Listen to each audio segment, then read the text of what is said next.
Very good morning, very good afternoon और very good evening. क्या आपको भी डिफ़िकल्ट लगता है एचएस की तैयारी करना?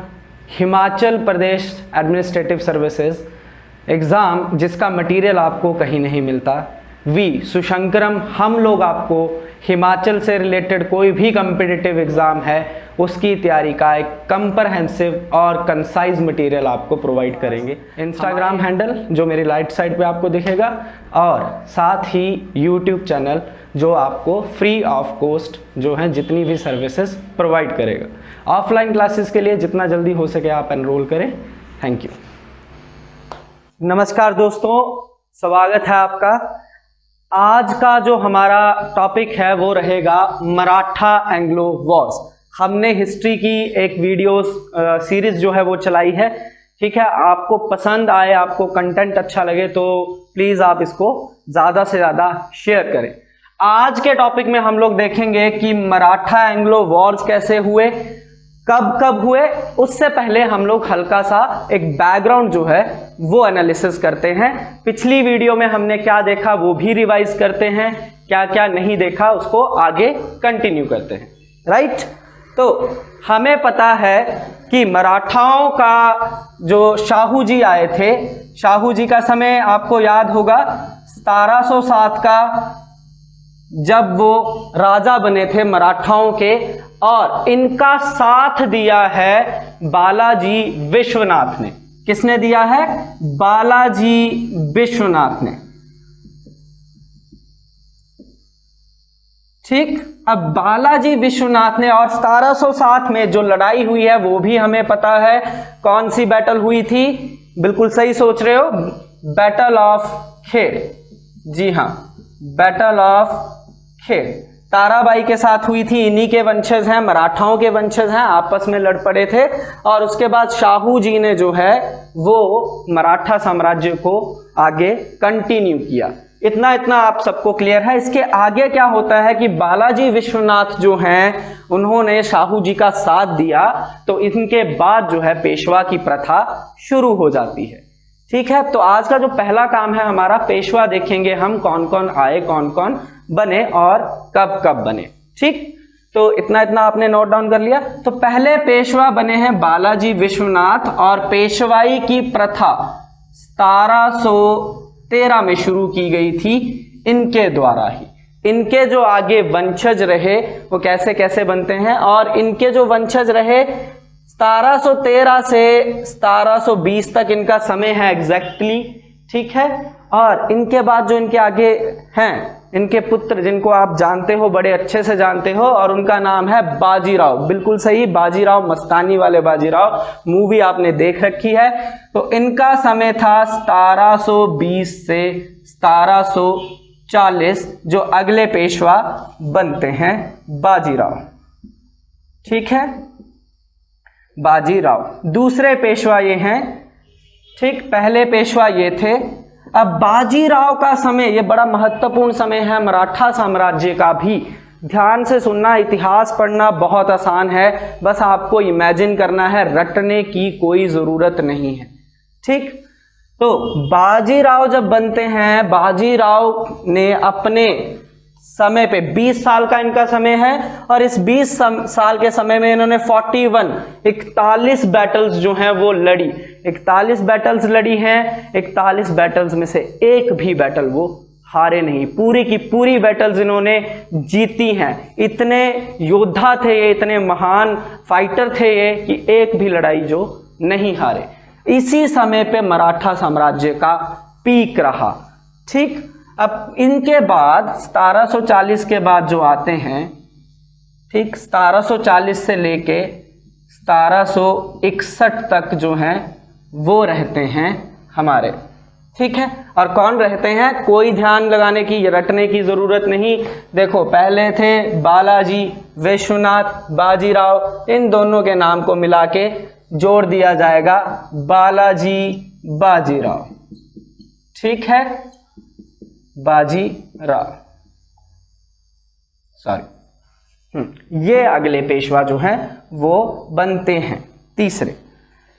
जैसे ही इनका समय पूरा होता है, इनके बाद जो बनेंगे माधवराव वन, ध्यान रखना माधवराव वन, लिख देता हूं मैं माधवराव वन। ठीक, इनका समय 1761 से 1772 तक का है। और ये क्यों याद रखने हैं, क्यों महत्वपूर्ण है एग्जामिनेशन व्यू पॉइंट से काफी ज्यादा, क्योंकि इनके समय पे ही पानीपत का तीसरा युद्ध हुआ था। और आपको पता है पानीपत का तीसरा युद्ध कब हुआ था? 1761 में हुआ था। ठीक है, और जिसमें मराठाओं की हार हुई थी अफगानों से। ठीक, ये काफी इंपॉर्टेंट सवाल है कि उस समय पे कौन पेशवा थे, तो माधवराव वन। माधवराव वन के बाद क्या होता है कि मराठाओं की शक्ति क्षीण हो चुकी है।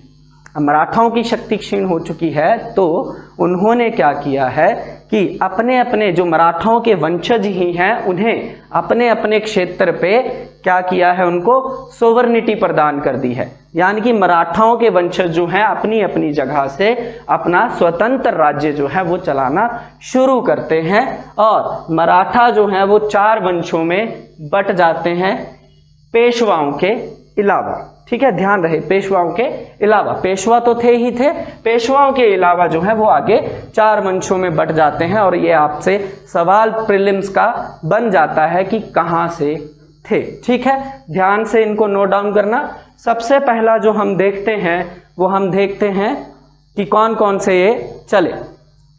ठीक है, तो सबसे पहला हमारे पास आएगा बी और एन। सीक्वेंस आप अपनी मर्जी से याद कर सकते हो, कैसे भी मैंने अपनी तरफ से रखा है ये। तो भोसले, ठीक है, भोसले जी ये भी मराठाओं के वंशज हैं और ये कहाँ रहते थे? नागपुर में। इनका जो अधिकृत क्षेत्र था वो नागपुर था। ठीक है, कौन सा था? नागपुर। दूसरे जो हैं वो हैं गायकवाड़। कौन है? गायकवाड़। और ये कहाँ रहते थे? गायकवाड़ रहते थे हमारे बड़ौदा में। कहाँ रहते थे? बड़ौदा। यानी कि इनका जो क्षेत्र है, अधिकृत क्षेत्र है, वो कहाँ का है? वो है बड़ौदा का। अगले हमारे पास जो हैं वो हैं होलकर।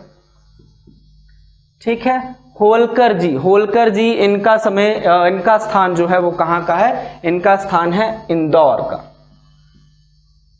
ठीक है, कहाँ का है? इंदौर का। और अगले जो हमारे पास बचते हैं वो हैं सिंधिया। ठीक है, सिंधिया। ये सारे जो हैं वो वंशज ही हैं मराठाओं के, जो अपने अपने क्षेत्रों से चल रहे हैं, लड़ रहे हैं। तो सिंधिया जो हैं वो ग्वालियर में हैं। ठीक है, ये आपको पता हो किन वंश। इनके अलावा कौन है भैया? पेशवा। पेशवा कहाँ पे हैं? जो मराठाओं का उनका ओरिजिन है, मराठा साम्राज्य है, वहाँ पे। इसके अलावा अलग अलग क्षेत्रों से मराठा वंश अपने अपने वंशजों से अपना राज्य जो थे वो चला रहे थे। ठीक, अब क्या हुआ, क्योंकि ये समय बीतता गया 1775 तक। ठीक है, आपको यहाँ तक याद रखना है और आपको माधवराव वन को याद रखना है।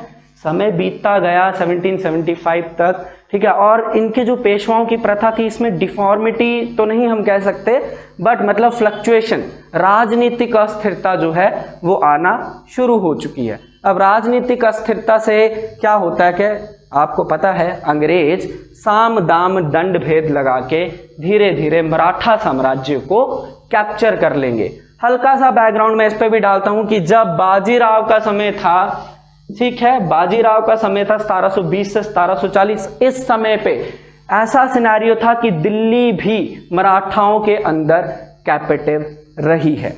ठीक है, इसको रब कर देता हूं मैं।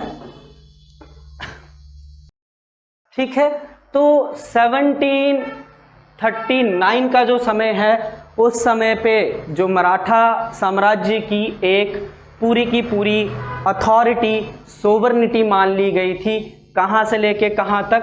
चंबल नदी से लेके नर्मदा नदी तक का जो क्षेत्र रहा है, वहाँ पे मुगलों द्वारा सारी सोवर्निटी मराठाओं की मान ली गई। ठीक है, इतना बड़ा क्षेत्र मराठाओं का अपना। अगर मैं हल्का सा फिर से मैप ड्रॉ करता हूँ, ठीक है, तो यानी कि मराठाओं का एक क्षेत्र, ये सारा चंबल नदी से और नर्मदा नदी के बीच, ये सारा का सारा इस पे जो सोवर्निटी है, एक टाइम हम उड़ीसा भी इसके अंदर कैप्चर करते हैं, तो ये सारा क्षेत्र जो है वो किन के अधीन है, ये सारा का क्षेत्र जो है मराठाओं के अधीन था। और इसके साथ साथ ही 1739 की घटना आपको याद रखनी है, बिल्कुल, जिसे हम ट्रीटी ऑफ भोपाल भी कहते हैं। ठीक है, ट्रीटी ऑफ भोपाल, यानी कि भोपाल की संधि किसके बीच में हुई? ये हुई है आपके मुगलों और मराठाओं के बीच में, जिसके उनको दक्षिण का और नर्मदा चंबल नदी से, नर्मदा नदी चंबल नदी का क्षेत्र यहाँ से है, नर्मदा यहाँ कहीं पे, ठीक है, थोड़ा सा ऊपर नीचे हो सकता है, तो इतने इतने क्षेत्र पे जो है वो इनकी सोवर्निटी मान ली गई थी। ठीक, आगे बढ़ते हैं कि यानी कि एक तरह से दिल्ली जो है वो कैपिटिव है, और उसके बाद आपको पता है नादिर शाह का आक्रमण होता है। ठीक है, और साथ के साथ आपको पता है अब्दाली का आक्रमण होगा, जिसके कारण जो है मराठा बिखर गए थे, शक्ति उनकी क्षीण हो गई थी। और इसी बात का 1775 की बात है जब इसका फायदा अंग्रेज उठाएंगे। ठीक है, और यहीं से शुरुआत होती है आपकी मराठा एंग्लो वॉर्स की। ठीक है, तो पहला मराठा एंग्लो वॉर जो है वो हम देखेंगे, फर्स्ट मराठा एंग्लो वॉर। ध्यान से टाइम को नोट कर लेना, इसकी बिल्कुल डिटेल में हम नहीं जा रहे हैं, क्योंकि फैक्चुअल इंफॉर्मेशन के व्यू पॉइंट से ये वीडियो है, ताकि आपको प्रीलिम्स में हेल्प मिल सके। राइट, तो first Anglo Maratha war, time आप अच्छे से नोट करना। ठीक है, रिजल्ट मैं आपको बता दूंगा, साथ में आपने नोट भी कर लेना है। तो इसका समय जो है वो 1775 से 1782 का है फर्स्ट। और देखो, ये कंटिन्यू एक ही लड़ाई नहीं है, इसमें बहुत सारे युद्ध हुए हैं, बहुत सारे सीक्वेंस चले हैं। ठीक है, एक युद्ध नहीं है, ये सीरीज ऑफ फाइट थी ये। ठीक है, 75 से लेके 82 तक का समय जो है वो फर्स्ट एंग्लो मराठा वॉर को दिया जाता है, और जिसमें क्या होता है, जो मराठा हैं, पेशवा हैं, उनको अपनी टेरिटरी का नुकसान होता है। और याद क्या रखना है आपको कि फर्स्ट एंग्लो मराठा वॉर का जो रिजल्ट रहा वो खत्म कैसे हुआ है? वो खत्म हुआ है आपकी एक ट्रीटी के साथ, और जिसको बोला गया है ट्रीटी ऑफ सालबाई। ठीक है, डायरेक्ट सवाल है, ट्रीटी ऑफ सालबाई कब हुई है? 1782 में, और प्रथम एंग्लो मराठा वॉर को विराम दे दिया गया। इसके बाद अगर हम द्वितीय पे आए तो इसमें टेरिटरी लॉस होता है, और सेकंड जो आपका एंग्लो मराठा वॉर है वो कब चलता है? ठीक है, सेकंड एंग्लो मराठा वॉर, इसका समय है 1803 से 1805 का। ठीक है, अच्छे से राइट डाउन कर लें। सेकंड एंग्लो मराठा वॉर का समय 1803 से 1805 का रहा। अब देखो, जितने भी हमने वंशज किए, जो मराठा वंश था वो अलग अलग हिस्सों में बटा था, अलग अलग जगहों से राज कर रहा था। ठीक, ध्यान रखना। तो यहाँ पे एक ट्रीटी हुई, पर यहाँ पे एक संधि नहीं होगी।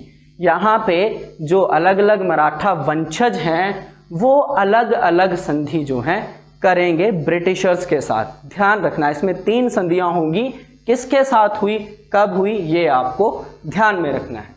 ठीक है, तो पहली संधि की अगर हम बात करें तो सिंधिया के साथ होती है, अंग्रेजों और सिंधिया के साथ जो संधि हुई है, यानी कि ट्रीटी। ठीक है, तो ट्रीटी, फर्स्ट ट्रीटी जो है वो किसकी है? सिंधिया एंड ब्रिटिशर्स के बीच में। ठीक, और इस ट्रीटी का जो नाम है वो क्या है? इस ट्रीटी का नाम है सुरजी अंजन गांव, सुरजी अंजन गांव की संधि, जो सिंधिया और ब्रिटिशर्स के बीच में द्वितीय जो है एंग्लो मराठा वॉर के बाद हुई। राइट, अब हम बात करते हैं दूसरा सिंधियाओं ने के साथ जो संधि हुई वो सुरजी अंजनगांव की थी, और दूसरी संधि जो है वो भोसलों के साथ हुई, ट्रीटी विद भोसले। ठीक है, साथ साथ में नोट कर लें, ज्यादा अच्छा रहेगा। भोसले जी, उनके साथ जो संधि होती है उसका नाम है ट्रीटी ऑफ दियोगांव। ठीक है, कौन सी है? ट्रीटी ऑफ दियोगांव, दियोगांव की संधि। ठीक, अगली जो ट्रीटी है वो होती है किनके साथ? होलकर्स के साथ। किनके साथ होती है? होलकर्स के साथ होती है, और इस संधि का जो नाम है, इस संधि का नाम है राजघाट की संधि। ठीक है, ट्रीटी ऑफ राजघाट। ठीक है, ये तीनों संधियां जो हैं वो द्वितीय एंग्लो मराठा वॉर में हुई थी अंग्रेजों के साथ, जिससे जितना भी क्षेत्र था मराठाओं के अधीन पे वो अंग्रेजों के, मतलब एक तरह से आप कह लो कि मराठाओं की जो बची हुई शक्ति है ना वो भी क्षीण हो गई थी। ठीक है, अब बारी करते हैं थर्ड एंग्लो मराठा वॉर की। तो थर्ड एंग्लो मराठा वॉर जो है वो 1817 में हुआ। ठीक है, थर्ड कब होता है? 1817, और ख़त्म हो जाता है 1818 में, और इससे ही मराठा साम्राज्य का भी पूरी तरह से पतन हो जाता है। जितनी भी मराठा टेरिटरी थी वो सारी की सारी जो है अंग्रेजों के अधीन हो जाएगी। तो इसमें भी जो ट्रीटीज हैं वो कब कब होती हैं, कैसे होती हैं, वो हम देखेंगे।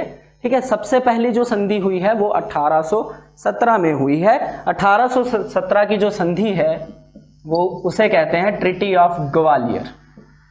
Treaty of Gwalior. ठीक है, ये संधि ऑब्वियसली अंग्रेजों के साथ, बट बात यह है कि कौन से मराठाओं के साथ हुई ये ध्यान में आपको रखना है।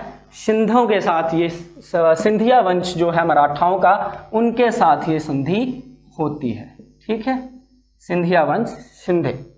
ठीक, अब उसके बाद जो है 1818 की बात करें, जब इस युद्ध पे पूरी तरह विराम लग गया, और ये जो संधि है उसको बोलते हैं मांडासोर की संधि, ट्रीटी ऑफ मांडासोर। ठीक है, और किसके बीच में हुई? ऑब्वियसली ब्रिटिशर्स के बीच में, ब्रिटिशर्स के साथ और होलकर्स के साथ ये संधि हुई है। किसके साथ हुई? होलकर्स के साथ। और जो पेशवा हैं 1818 में ही उन्होंने, पेशवाओं ने पूरी तरह से जो है अपना आप को अंग्रेजों के अधीन कर दिया है, सरेंडर कर दिया इन्होंने, कि अब क्योंकि इतनी जो स्ट्रेंथ थी इनकी वो सारी की सारी खत्म हो चुकी थी। ठीक है, और पेशवाओं ने क्या कर दिया 1818 में? पूरी तरह से सरेंडर कर दिया है। और पेशवाओं के जो आखिरी वंशज हैं उनका जो अडॉप्टेड चाइल्ड है नाना साहेब जी, जिसका रोल आप देखेंगे, कहाँ देखेंगे आप? उसका रोल देखेंगे 1857 की क्रांति में, राइट। और उसका कारण क्या रहेगा ये आपको नेक्स्ट वीडियो में पता चलेगा। अंग्रेजों ने कैसे कैसे काम किए थे, कौन कौन सी नीतियां चलाई थी। ठीक, hope you like the video, thank you.